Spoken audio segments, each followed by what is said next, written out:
안녕하세요. 저는 서울에서 두 개의 사업을 운영하고 있는 40대 초반의 여자입니다. 코로나를 거치며 많은 분들이 일자리를 잃고 생계가 힘드셨던 만큼 제 사업도 여러 번 휘청거리긴 했는데요. 다행히 요즘 매출이 늘어나면서 다시 자리를 잡게 되었습니다. 그래서 요즘 유튜브를 즐겨보던 중 여기 사연 채널을 알게 되었어요. 배우자를 잘못 만나 소가리를 하신 분들이 참 많으시던데 저 역시 배우자에게 오만정이 떨어져 이혼한 돌싱입니다. 다들 아시다시피 사람은 고쳐 쓰는 게 아니라는 걸 아시죠?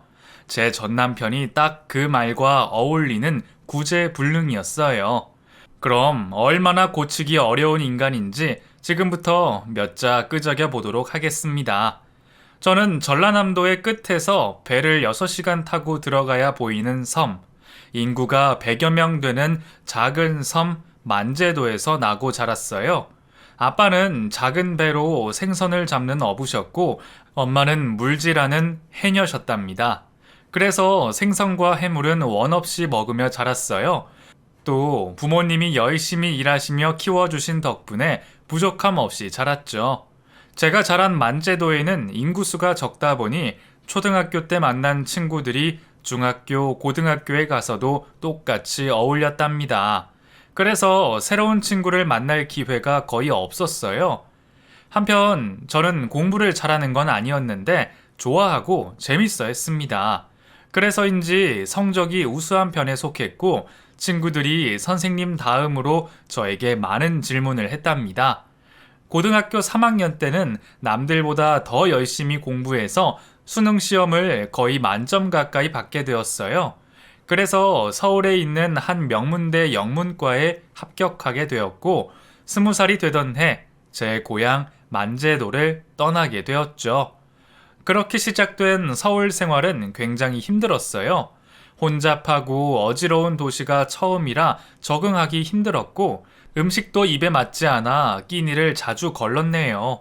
그래도 몇 달이 지나자 학교에서 친구들도 여럿 사귀게 되었고 남자친구도 생겨 재밌는 대학 생활을 하기 시작했고 조금씩 서울 여자로 변해갔답니다. 영문과를 졸업하며 그동안 쌓아온 실력과 자격증으로 외국계 기업에 취업했습니다. 아주 큰 무역회사였는데 제가 하는 일은 동시 통역이나 번역 등 영어와 관련된 업무를 도맡아 하게 되었어요. 저는 꽤 높은 연봉을 받으며 만족하는 생활을 했는데 거기서 욕심이 멈추지 않았습니다. 훗날 제 사업체를 차려야겠다는 목표가 생기더라고요. 어쨌든 저는 여러 외국인 바이어를 만나 업무를 성실히 해나갔고 통역 업무 말고도 국내 수출업자들과의 미팅까지 업무를 넓혔답니다. 그렇게 인연이 되어 만난 사람이 남편이었어요. 중견기업의 직원이었던 그이는 저와 업무로 인한 미팅을 서너 번 하고 볼 일이 없었는데 개인적으로 만나고 싶다고 연락을 해오더라고요. 저는 남자를 볼 때 착한 인상과 성실함을 보는데 그이는 두 가지에 모두 해당되어서 만나보자는 부탁을 들어주게 되었답니다. 그렇게 저희는 자연스럽게 연인이 되었고 3년 뒤에 결혼을 하게 되었어요. 만제도에 계신 부모님은 이제 딸 걱정을 해도 되지 않아도 되겠다며 매우 기뻐하셨죠. 한편 제가 만난 시어머니는 조금 불편했습니다. 시어머니는 남편의 유일한 가족이었는데 아들에 대한 자부심이 굉장히 컸답니다. 가만히 있는 저에게 남편보다 좋은 직장을 다닌다고 무시하면 가만두지 않겠다고 기선제압을 하시더라고요. 네가 아무리 잘났어도 남편 그늘 아래 사는 아내에 불과해. 너도 알겠지만 우리 태경이 정도면 남자를 진짜 잘 만난 거다. 그러니까 바쁘다는 핑계로 내조를 게을리하지 말거라. 이 시어머니한테도 잘하는 며느리가 되어야 하고. 네, 어머님, 당연하죠. 태경씨 좋은 사람인 건 누구보다 제가 잘 압니다. 그리고 시어머니께 잘하는 며느리가 될 테니까 염려 마세요. 그리고 결혼 생활하며 시댁에 자주 찾아갔어요. 물론 빈손으로 가지 않고 항상 양손에 선물을 바리바리 싸들고 갔죠. 저는 세상 며느리들이 다 그렇게 해야 되는 줄 알았답니다. 그런데 시어머니와 시누이가 요구하는 게 점점 늘어가더라고요. 새아가, 우리 집 냉장고가 자주 고장이 나는데 어떻게 생각하니? 노골적으로 냉장고 사달라는 말씀을 하는데 어떻게 대답할지 궁리하다가 이렇게 대답했어요. 아직 쓸만하게 보이는걸요? 수리만 하면 몇 년은 거뜬히 쓸 것 같아요. 그래? 네 생각이 그렇다면 계속해서 써야지 뭐. 알겠다. 저는 거기서 끝난 줄 알았는데 시어머니는 시시때때로 냉장고 이야기를 꺼냈습니다. 이 냉장고가 애물단지야. 고치면 고장나기 일쑤란 말이야. 이것 때문에 내가 요즘 잠을 설친다. 누가 냉장고 한 대 사줬으면 좋겠다만. 새애기, 너는 어떻게 생각하느냐? 시어머니의 볼멘 소리를 그만 듣고 싶었던 저는 결국 냉장고를 새로 사드리겠다고 말씀드렸네요. 그제야 시어머니는 밝게 웃으며 역시 며느리를 잘 얻었단 말이야. 이렇게 마음이 넓은 아이가 우리 집에 들어왔으니 더할 나위가 없다고. 고맙다 새아가. 네가 사준 냉장고 보면서 항상 너를 생각하고 지내마 하고 말씀하셨어요. 그리고 얼마 뒤에는 소파가 낡았다는 말씀을 꺼내셨고 노골적으로 새로 사달라는 표현을 멈추지 않으셨습니다. 이건 아니다 싶어 집으로 돌아가 남편에게 말했어요. 여보, 어머님이 요구하시는 게 좀 너무 과하신 것 같아. 지난번 냉장고 사드렸으면 그쳐야지. 이번에는 소파를 사달라고 하시는 게 말이 돼? 이렇게 계속 뭘 사달라고 하실 때마다 난감해 죽겠어. 우리도 돈을 모아야 할 거 아니야. 당신이 중재해서 막아주면 안 돼? 그러자 남편은 당신 시댁을 너무 남처럼 말하는 거 아니야? 식구니까 그런 부탁을 하는 거라고 생각 안 해봤어? 엄마가 사셔봐야 얼마나 사시겠어. 그러지 말고 소파 하나 새로 해드리자 하고 제 말을 무시해버리더군요. 그래서 전 그럴 수 없다며 반기를 들었고 남편과 처음 부부싸움을 했답니다. 당신은 우리 친정에 해드린 거 있어? 아무것도 없잖아. 친정 부모님 용돈도 내가 드리는 게 전부잖아. 그거야 처갓집이 멀리 떨어져 있어서 그런 거 아니야. 가깝게 지내셨다면 우리 부모님과 똑같이 대했을 거라고. 게다가 용돈만 입금해 드리는 게 무슨 의미가 있어? 직접 얼굴 뵙고 돈 봉투를 드리는 게 진짜 효도지. 이게 말인지 막걸리인지 모를 말만 연신하고 무조건 소파를 사드리자며 우격다짐을 하더군요. 그럼 당신 돈으로 해드려. 왜 내 돈으로 시댁 살림 가구를 해드려야 해? 이 사람 진짜 말이 안 통하네. 원래 며느리는 그렇게 하는 거야. 다른 집 며느리들 봐봐. 허구한 날 시댁 가서 일하는 건 물론이고 시부모 모시고 여행에 나들이 다니는 게 보통이라고.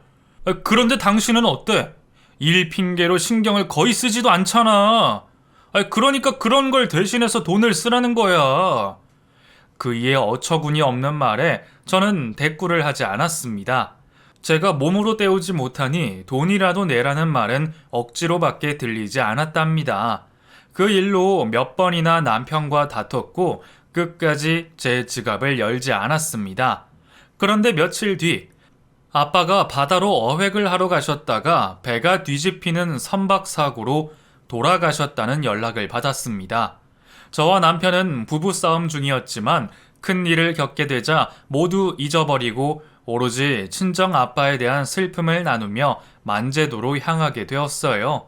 여보, 장인어른 좋은 곳으로 가셨을 거야. 당신 그렇게 울면 장례식장에 도착하기 전에 쓰러지고 말 거야. 그러니까 기운을 아끼는 게 좋겠어. 저는 서울에서 아빠의 부고 소식을 들었을 때부터 눈물이 끝없이 흘러 몸과 마음이 많이 지쳤어요. 남편 말대로 기운을 차리고 장례를 치러야 하는데 만제도를 향하는 배 안에서 거의 쓰러지기 일보 직전이었답니다. 알겠어. 이제 그만 울도록 할게. 그런데 당신 멀미 안 나? 도시 사람이 배를 타면 많이들 힘들어 하는데 당신은 괜찮은 거야? 물론 힘들지. 그런데 당신만큼 힘들겠어? 난 신경 쓰지 말고 당신 마음이나 추스리도록 해. 그이는 억지로 멀미를 참는 게 보였습니다. 속이 심하게 울렁거렸는지 이를 악물고 복화술로 말하더라고요. 그래도 이런 고생까지 참아가며 제 옆을 지켜주는 남편이 있어 무척이나 다행스러웠습니다. 이윽고 장례식장에 도착한 저희는 상복으로 옷을 갈아입었어요. 그리고 아빠의 입관식을 보고 세상이 떠나가도록 오열하고 말았답니다. 남편은 상주가 되어 조문객들을 맞았고 아빠 영정사진 아래에 있는 향이 꺼지지 않도록 잠 한숨 자지 않았어요. 저는 슬픔 속에서도 남편이 아빠의 아들 노릇을 해주는 모습에 많이 감동했답니다. 3일장을 치르고 친정 엄마와 이틀 동안 시간을 보내고 저희 부부는 일상으로 돌아가기 위해 다시 배에 올랐어요. 남편은 고단했는지 깊은 잠에 들었고 다행히 멀미를 느끼지 않고 육지까지 오게 되었답니다. 그리고 며칠 뒤 저는 남편에게 고마운 마음에 시댁에 소파를 사드렸어요. 그이가 보여준 모습에 감동하고 진심을 봤으니 제 마음이 열리고 지갑도 열렸답니다. 저와 남편은 회사로 돌아가 각자의 위치에서 열심히 살아갔어요. 아무래도 맞벌이다 보니 돈이 금세 모여서 더 좋은 집으로 떠날 수 있을 것 같았답니다. 하지만 얼마 뒤 남편이 무슨 이유에서인지 회사에서 권고사직을 당하게 되었고 하루아침에 백수가 되었네요. 그렇다고 남편에게 쓴소리를 하고 싶지 않았어요. 친정아빠 장례식 때 큰 일을 해줘서 고마운 마음도 있었지만 그이가 뜻하지 않게 회사에서 잘린 거니 위로를 해주는 게 아내가 지녀야 할 자세라고 생각했습니다. 여보, 회사가 인재를 못 지킨 거야. 당신은 아무 잘못 없으니까 실망하지 마. 그리고 세상에 할 수 있는 일이 얼마나 많은 줄 알지? 당신은 능력 있는 사람이니까 무슨 일이든 잘 해낼 거야. 제가 위로와 응원의 말을 전하자 남편은 당신 진심이야? 역시 나는 마누라 복이 있다니까. 다른 집 마누라였으면 쫓겨나고 이혼당했을 거야. 당신이 이해해주니까 힘이 나네. 나 빠른 시일 내로 다른 직장 알아볼 테니까 너무 걱정하지 마. 하고 의지를 보여줬습니다. 그리고 얼마 뒤 남편과 시댁을 찾아 남편의 실직을 알렸어요.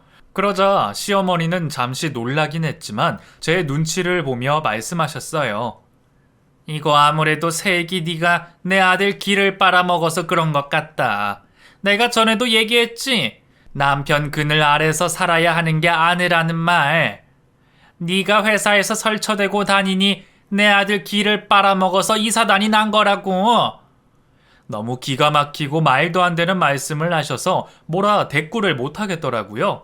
또 남편이 친정아빠 장례식에서 보여준 모습이 떠올라 가만히 앉아 듣기만 했답니다. 그런데 이후로도 남편은 쉽게 취직이 되질 않았어요. 경력직을 원하는 곳보다 신입을 구하는 회사만 널려 있었으니까요. 게다가 권고사직을 당한 이력이 남아있어 남편을 불러주는 회사는 하나도 없었네요. 그래서 남편은 간단한 서무 처리를 하는 프리랜서로 일하기 시작했습니다. 벌이가 그닥 좋진 않았지만 뭐라도 하려는 의지가 있어 지켜보기만 했어요. 그러다 문득 제가 목표하던 사업이 있다는 걸 다시 떠올리게 되었고 남편과 함께 일하면 좋겠다는 생각이 들었습니다. 여보, 나도 회사를 그만둘까? 우리 사업을 해보는 게 어떨까 싶어. 당신도 계속 재능을 낭비하고 있잖아. 나야 그러고 싶지. 그런데 내가 받은 퇴직금은 부모님 노후 자금으로 다 들어갔잖아. 당신한테 보태줄 게 하나도 없단 말이야. 그이는 회사에서 나오며 받은 퇴직금을 형편이 어려운 시어머니께 모두 들여서 한 푼도 없는 상황이었죠. 괜찮아. 내가 그동안 모아둔 자금하고 퇴직금이면 사업장 하나 차리는데 어려움은 없을 거야. 그리고 당신이 옆에서 도와주면 금세 성공할 것 같아. 정말이야? 내가 할 수 있는 일이 있을진 모르겠지만 당신이 나한테 기회만 준다면 내가 뭐든지 열심히 할게. 그렇게 저는 회사를 나와 사업장을 차렸고 남편을 옆에 두고 든든한 마음으로 일을 시작했습니다. 제가 하는 사업은 전 직장에서 했던 것과 같이 외국 바이어들 상대로 수출입하는 거였어요.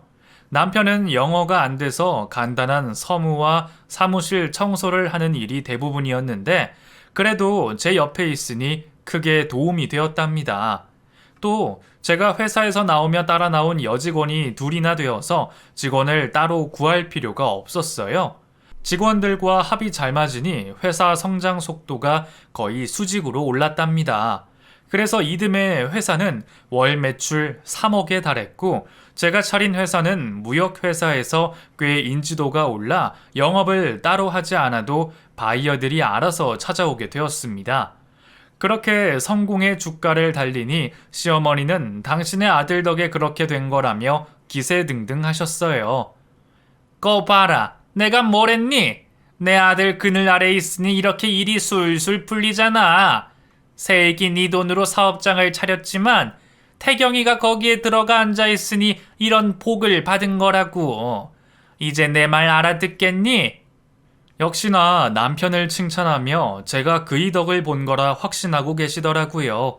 저는 뭐라고 대꾸해봐야 좋지 않은 소리를 들을 걸 알고서 그냥 시어머니의 말씀이 옳다고 대답해 버렸습니다.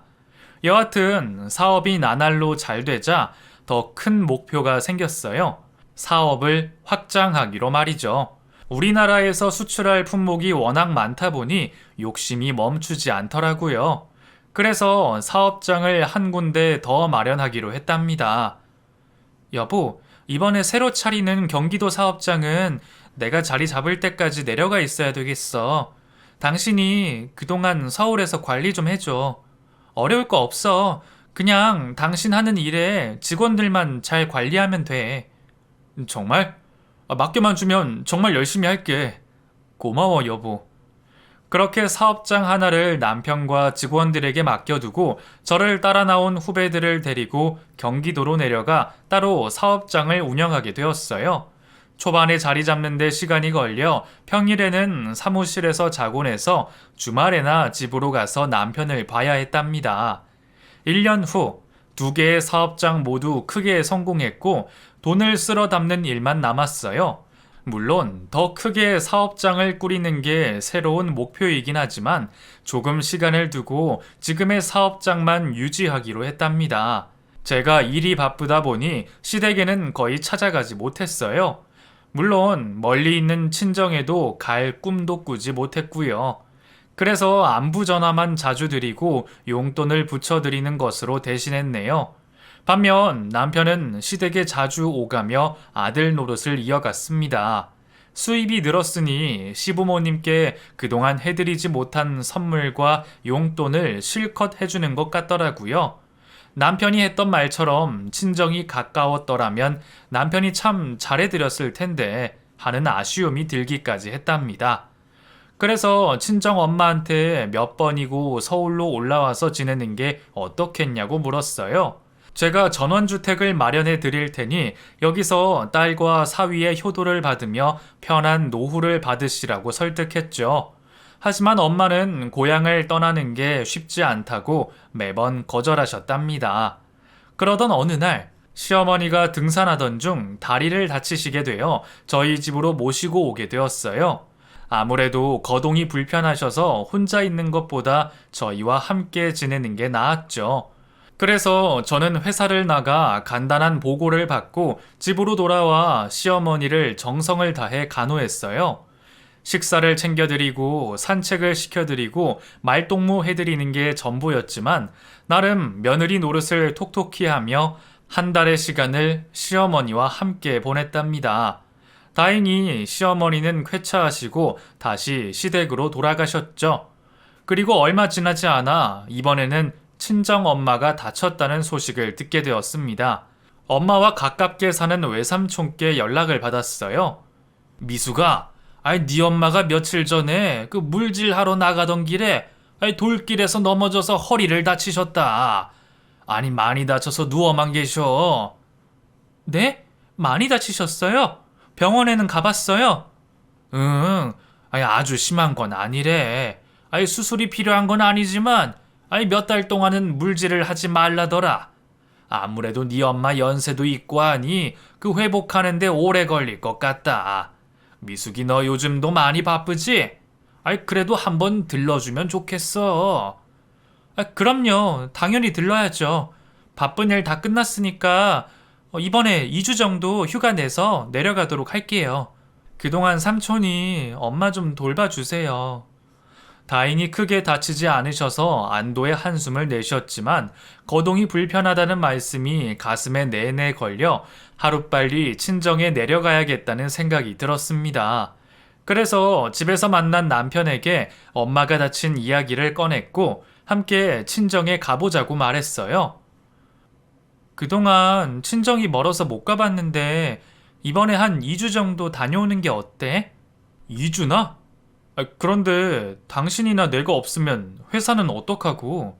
걱정하지 마. 직원들이 알아서들 잘 해줄 거야. 우리가 잠시 자리를 비운다고 회사가 망할 일은 없으니까 친정에 다녀오자. 그런데 말이야.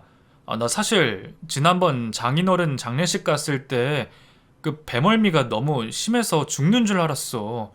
그때는 당신한테 내색을 못했는데 서울로 돌아와서도 멀미가 풀리지 않아가지고 한참을 고생했다니까.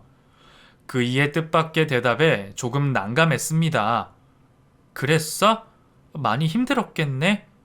그렇다고 친정에 아예 가지 않을 건 아니잖아. 우리 엄마 얼굴 본 지도 거의 2년이 다 되어 가는데 당신이 같이 가면 좋겠는데. 게다가 내가 시어머니 모신 것도 있잖아. 양가 부모님을 똑같이 대했으면 좋겠는데 말이야. 여보, 나도 그러고 싶은데 이번에 말고 다음에 가면 안 될까? 너무 장거리라 힘들 것 같아. 요즘 일도 힘들어서 제대로 쉬지 못했다고. 저는 큰 실망을 하고 남편에게 볼멘 소리를 시작했어요. 당신 너무 이기적인 거 아니야? 시어머니가 부르면 언제든지 달려가서 아들 노릇하느라 바쁘잖아. 게다가 갖고 싶은 것도 다 사드리고 퇴직금까지 죄다 갖다 바쳤으면서 친정 엄마 병문안 가자는데 당신 컨디션을 먼저 생각하는 건 너무하잖아. 아니, 배멀미하는 사람이 6시간 넘게 배 타는 건 정말 곤욕이라고. 나도 장모님이 가깝게 지내시면 사위 노릇 하고도 남지. 그런데 상황이 다르잖아. 다음엔 꼭 같이 갈 테니까 이번에는 당신 혼자 다녀오면 안 될까? 하지만 저는 제가 시어머니께 한 것과 똑같이 하라고 언성을 높였습니다.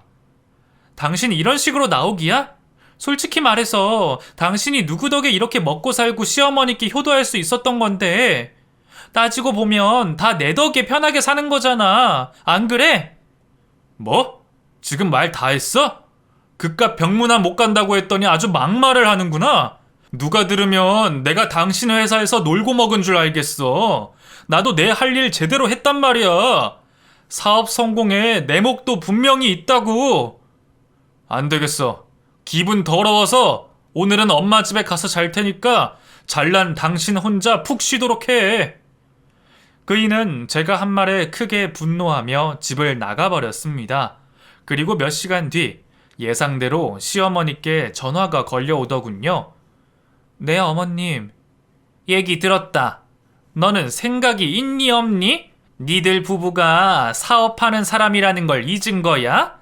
어떻게 두 사람이 2주씩이나 자리를 비우겠다는 거야? 그리고 내 아들이 멀미가 심해서 못 가는 걸 억지로 가자고 했다며? 너 멀미가 얼마나 무서운 건지 아니? 네가 멀미를 안 해서 모르나 본데 그거 진짜 힘들다. 예전에 멀미로 죽었다는 뉴스도 본 적이 있다고. 시어머니가 하는 멀미로 죽었다는 뉴스는 말도 안 되는 거짓말이었어요. 이에 저는 참지 않고 제 할 말을 하기로 했습니다. 어머님, 너무하세요. 효도는 양가 부모님께 공평히 해야 하는 거 아닌가요? 어머님은 저랑 그이한테 받을 거 다 받으시면서 살잖아요. 유치한 말이지만 어머님이 누리는 것들 죄다 제가 사업을 성공시켜서 가능한 거라고요. 태경 씨가 잘나서가 아니란 말이에요. 이게 드디어 미쳤구나. 며느리 무서워서 무슨 말을 못하겠어. 이래서 머리 검은 짐승을 거두지 말라는 말이 나온 게지. 그래, 너 잘났다. 그러니까 너 혼자 친정에 다녀오든 친정에 사돈집을 다녀오든 해라. 그렇게 성질을 내시고 전화를 끊어버리시더군요. 물론 제가 흥분해서 말을 가리지 못한 잘못도 있었지만 끝까지 자신의 잘못과 남편의 잘못을 이해하지 못하는 시어머니가 몹시 미웠습니다. 그래서 결국 화가 난 채 홀로 친정집을 향했어요. 목포까지 가는 열차를 타고 배를 타고 6시간을 들어가 늦은 밤 친정 엄마가 있는 집에 들어갔죠. 엄마는 침대에서 일어나지 못하고 누워서 저를 반기셨습니다. 미수가, 이게 얼마만이냐? 거의 2년 만이지? 그런데 왜 혼자 왔어? 김서방은 무슨 일이라도 있는 게야? 아무래도 회사를 같이 비우는 게 곤란하겠더라고. 한 사람은 사무실을 지켜야지. 그래도 김서방이 엄마한테 용돈 드리라고 돈 봉투 주더라. 저는 애써 거짓말을 하며 결혼 생활을 잘하고 있는 것처럼 보이려고 했습니다. 그리고 그동안 못 나누었던 수다를 밤새 떨었네요. 이튿날 아침상을 차리려고 냉장고를 열었더니 여전히 생선이 한가득 있었습니다. 저는 그동안 서울에서 먹지 못했던 자연산 생선들을 구웠고 맛있는 밥상을 차려 안방으로 가져갔어요. 거동이 불편한 엄마를 위해 침대 위에 상을 놓았답니다. 식사를 마치자 외삼촌이 차를 끌고 오셔서 병원에 함께 가게 되었고 물리치료를 한참 받고 나서야 다시 집으로 돌아오게 되었어요. 삼촌은 제가 집에 오니 엄마의 표정이 달라졌다며 자주는 아니어도 가끔 찾아와서 엄마에게 힘이 되어 드리면 좋겠다고 말씀하셨답니다.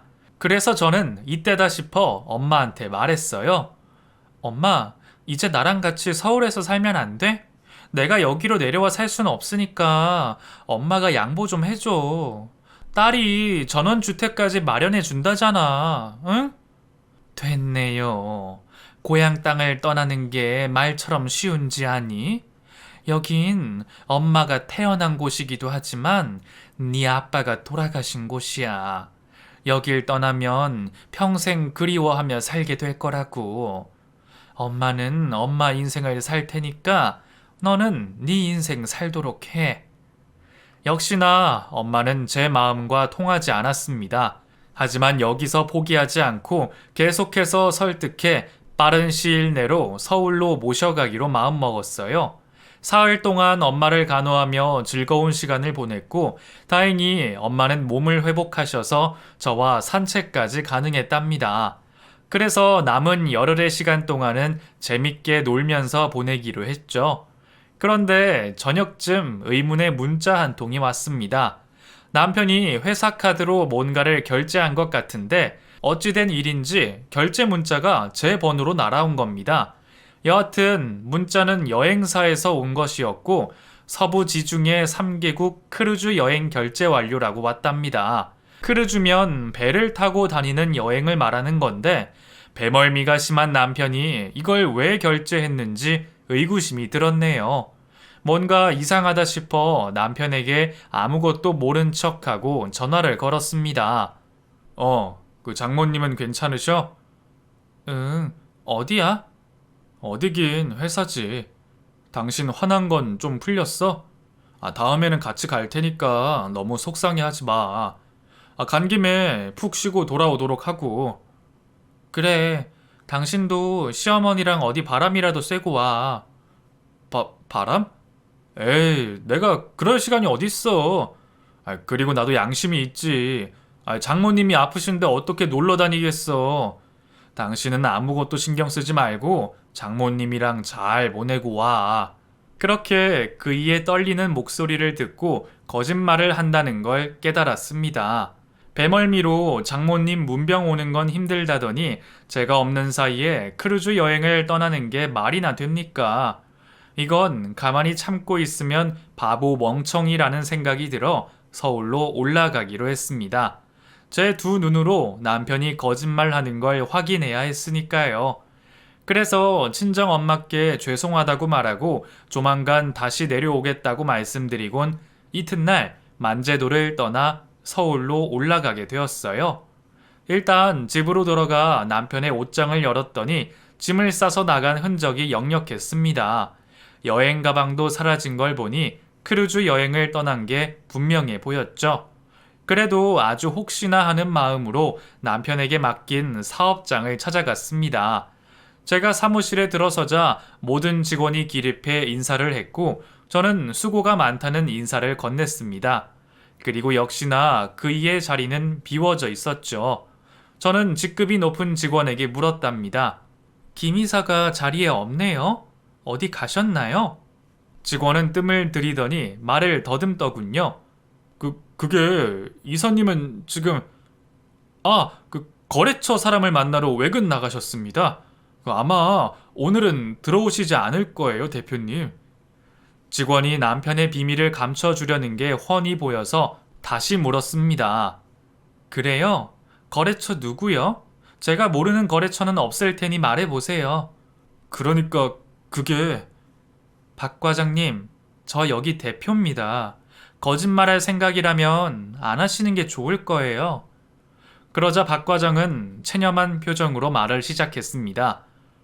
알겠습니다, 대표님. 이사님은 지금 여행을 떠나셨어요. 아마 열흘 정도 걸릴 거라고 하셨습니다. 아까 거짓말한 건 죄송하지만 누가 이사님을 찾으면 거래처 핑계를 대라고 하셔서 저는 분노가 치솟았고 남편을 용서하지 않기로 다짐했습니다. 그이가 거짓말을 했다면 한 번이 아닐 거라는 게 육감적으로 느껴졌죠. 그래서 그동안 회사에서 어떻게 일했는지 상황을 알아보기로 결심했습니다. 박 과장님, 온 김에 브리핑 좀 받아볼 수 있을까요? 현 매출 상황과 거래처, 수출 상황 보고 좀 준비해 주세요. 30분이면 충분하시겠죠? 제 말이 끝나자 발끝에 불똥이 떨어진 것 마냥 여러 직원들이 분주하기 시작했고 부랴부랴 브리핑할 준비를 하더군요.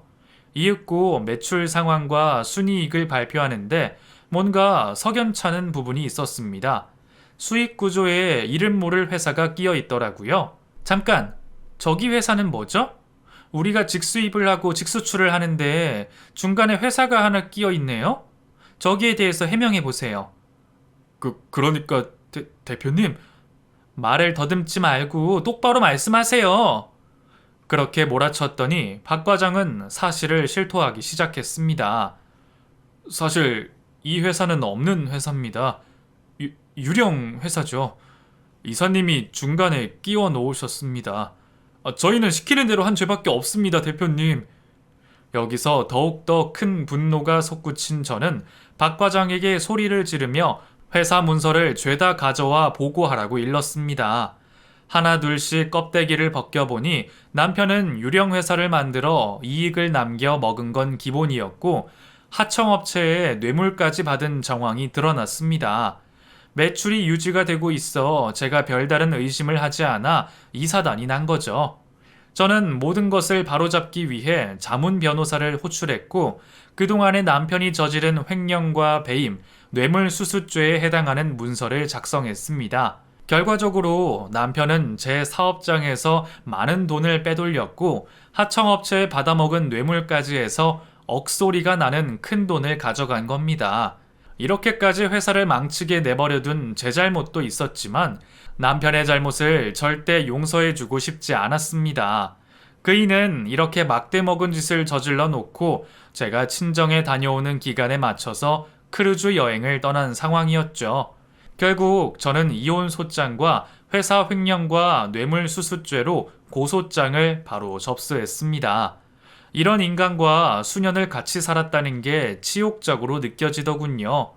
또 부동산에 연락해 제 집을 당장 팔아버렸고 새로운 아파트를 빨리 얻어서 이사까지 마쳤답니다. 여기까지 나흘 만에 끝내버렸죠. 그리고 마지막으로 남편에게 전화를 걸어봤어요. 언제까지 거짓말을 하는지 들어보기로 했죠. 여보, 회사야? 많이 바쁘지? 당신은 걱정하지 마. 내가 직원들 시켜서 일 잘 해나가고 있으니까. 장모님이랑 좋은 시간 보내고 돌아오라고. 그런데 핸드폰 너머로 바닷소리가 아주 명확하게 들리더군요. 끝까지 뻔뻔하게 거짓말을 하는 그 일을 확인하자 다시금 이혼 결정을 잘한 것 같았답니다. 그렇게 열흘이 지나자 남편이 시어머니와 여행에서 돌아왔는지 저에게 전화가 걸려왔어요. 여보, 우리 집 어떻게 된 거야? 아니, 왜 다른 사람들이 이사 와 있는 거야? 아, 그걸 이제야 알았어? 퇴근하고 집에 안 가고 뭐 했길래? 어? 그게 배멀미하는 당신이 크루즈 여행은 별 문제 없었나 봐. 열흘 동안 재미 좋았지? 시어머니도 콧바람 쐬고 오셔서 좋으시겠다. 당신 알고 있었어? 미안하게 됐어. 여하튼 그게 중요한 게 아니라 이게 다 무슨 짓인지 모르겠네. 여보, 우리 집은 어디로 이사한 거야? 저는 깔깔거리며 웃었습니다. 아직도 상황 파악을 못하고 있는 남편이 한심하기 짝이 없더라고요. 이 인간아, 당신 효도하려고 내 사업장에 돈을 횡령하고 뇌물까지 쳐받아? 이러고도 무사할 줄 알았냐? 당신은 이제 끝이야. 이혼 소장하고 고소장은 시댁으로 보냈으니까 가서 확인해봐. 그리고 너랑 나는 법정에서 보는 게 마지막일 거야. 무슨 말인지 이해돼? 네 인생 여기서 끝장을 내주겠다는 거야. 여보, 왜 그래? 장모님 배로 안 갔다고 이렇게 나오는 거야? 내가 잘못했어. 그러니까 이혼이나 고소는 하지 말자, 응? 상황 파악이 아직도 안 된 거야? 너 지금 그러고 있을 시간이 없어. 빨리 변호사 선임해서 나랑 붙을 준비해야 돼. 내 돈 다 갚으려면 아마 어마어마하게 고생해야 할 거다.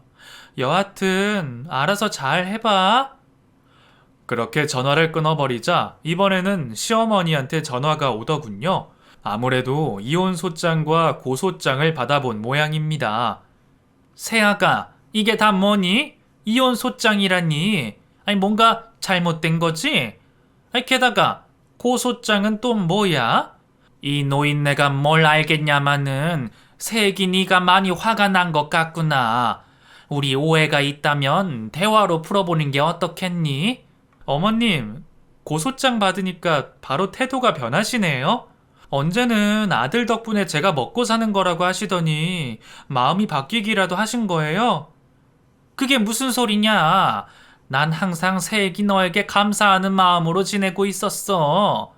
내 아들이 새애기 너 아니었으면 이렇게까지 출세를 했겠냐? 그러니까 마음 풀고 우리 만나도록 하자. 내가 그리로 갈까? 아니요, 곧 만날 거예요. 법원에서 말이죠. 그러니까 잘난 아들과 팔짱 끼고 오시도록 하세요. 저는 비웃는 웃음소리를 들려주고 바로 전화를 끊어버렸습니다. 이튿날 남편과 시어머니가 서울 사업장으로 찾아오셨어요. 남편은 제명이 되어서 출입이 불가했는데 경비 아저씨가 실수로 들여보낸 것 같더라고요. 뭐예요, 두 사람? 여긴 이제 올 일이 없을 텐데? 제 말이 끝나기도 전에 남편이 무릎을 꿇었습니다. 그리고 두 손을 발이 되도록 싹싹 빌더군요. 여보, 미안해. 내가 욕심이 나서 그랬어. 그리고 크루즈 여행은 엄마가 버킷리스트라고 해서 다녀온 거야. 내가 장모님을 등한시한 거 사과할게. 앞으로는 사위 노릇 톡톡히 할 테니까 한 번만 봐줘. 제발. 아니, 싫어. 다른 마누라였으면 봐주고 넘어갈 수도 있겠지. 하지만 나는 달라. 한 번 돌아서면 그걸로 끝이라고. 그러니까 괜히 힘 빼지 말고 변호사나 선임해. 제 마음이 돌아서지 않는 걸 확인한 시어머니가 남편 옆에 다정하게 무릎을 꿇었습니다. 아가, 부탁이다. 고소를 취해주면 안 되겠니? 네 남편이 바람을 피운 것도 아니고 널 괴롭힌 것도 아니잖아. 이런 일은 가족끼리 눈 감고 넘어갈 일 아니니. 그러니 이 노인네를 봐서라도 한 번만 용서해 주렴. 그렇게 기세등등하던 시어머니는 온데간데 없었고 비굴하고 변명만 잔뜩 늘어놓는 시어머니만 남아있었네요. 바람 피운 거만 죄가 아니에요. 제 친정 엄마를 개무시했으니 그에 따른 값을 치러야죠. 열흘 동안 크루즈 여행을 즐길 때는 이런 상황을 예상하지 못하셨죠? 사람은 항상 행동에 관한 책임을 지어야 하는 겁니다. 두 사람 인생 쫑나게 해드릴 테니까 당장 여기서 꺼져 주세요. 박 과장, 경비 불러서 이것들 쫓아내요. 결국 시어머니와 남편은 직원들 앞에서 망신을 당하고 경비에게 끌려나갔습니다. 3주 뒤 재판이 열렸는데 남편이 그동안 회사에서 빼돌린 돈을 모두 토해내야 했고 벌금까지 내게 되었어요. 저는 이혼 재판까지 해서 그동안 시어머니한테 들어갔던 돈 모두와 위자료까지 받아냈답니다. 제가 사업하는 사람이니 돈으로는 손해보지 않고 끝을 맺었죠. 그런데 남편과 시어머니는 하루아침에 알거지가 되어버렸습니다. 저에게 갚아내야 할 위자료와 손해배상금 덕분에 하나 있는 재산인 시댁을 팔아야 했고 두 모자는 변두리 원룸으로 이사를 했다고 하네요. 하지만 거기서 빚이 끝난 게 아니기 때문에 시어머니는 식당에 취직해 일을 하게 되었고 남편은 신용불량자라 일용직 막노동을 하게 되었답니다. 그렇게 저를 바보 취급한 시모와 남편에게 참교육을 시켜주고 복수의 막을 내렸어요. 그리고 제 인생에 있어 꼭 하고 싶었던 친정 엄마를 서울로 모셔오는 걸 성공하게 되었습니다. 엄마는 제가 이혼한 소식을 듣고 바로 저와 같이 살겠다고 하셨네요. 그래서 지금은 전원주택을 마련해 엄마와 둘이 잘 살고 있답니다. 저는 여전히 사업체를 2개 운영하며 바쁘게 지내고 있고 엄마는 서울 생활에 적응하고 계시고요. 사람들은 배우자가 큰 잘못을 했을 때 한 번씩은 봐주는데 저는 그런 거 없이 한 방에 정리를 했네요. 제가 독하다고 보시는 분들이 계실 수도 있지만 그런 인간과 더 살아봐야 끝은 똑같을 거라는 판단이 들었답니다. 여하튼 저의 결혼과 이혼 이야기는 여기서 매듭을 지어야겠네요. 지금까지 경청해주신 분들께 진심으로 감사드립니다. 안녕히 계세요.